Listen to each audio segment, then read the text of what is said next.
सुप्रभात बच्चों। मैंने आपको पाठ 8 टपके का डर के नए शब्द तथा शब्दार्थ करवाए। आज मैं पाठ 8 टपके का डर के प्रश्न उत्तर आपको करवाने जा रही हूँ। सबसे पहले आपको कुछ पंक्तियाँ दी गई हैं और उस पर आधारित प्रश्न दिए गए हैं। तो सबसे पहली पंक्ति जो है वो है, उसका सबसे छोटा पोता उसके पास ही सोता था और सोते समय दादी से कहानियाँ सुनता।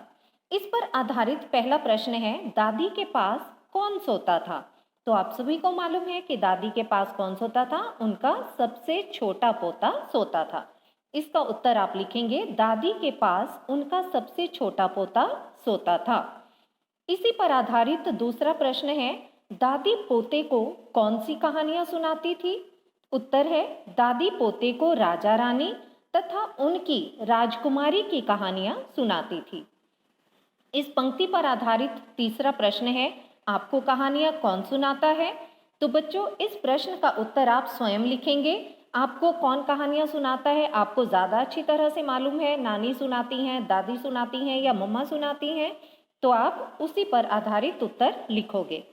अब दूसरी पंक्ति जो है वो है, यह टपका क्या मुझसे भी ज़्यादा बलवान है? जो बुढ़िया मुझसे नहीं डरती, टपके से डरती है। तो इस पर आधारित प्रश्न है, कहानी में टपका कौन है?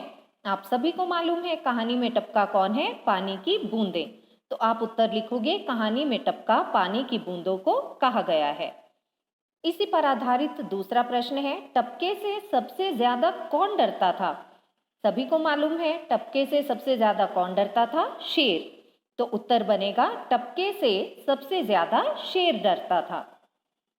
तीसरी पंक्ति है, कुम्हार इस झोंपड़ी के पास जैसे ही आया, शेर ने करवट बदली तो कुछ तिनको पत्तों की आवाज हुई।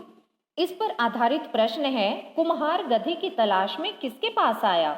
आपको मालूम है ना वो किसके पास गया था? अपने दोस्त रामू के पास। तो आप उत्तर लिखोगे, कुम्हार गधे की तलाश में अपने दोस्त रामू के पास आया।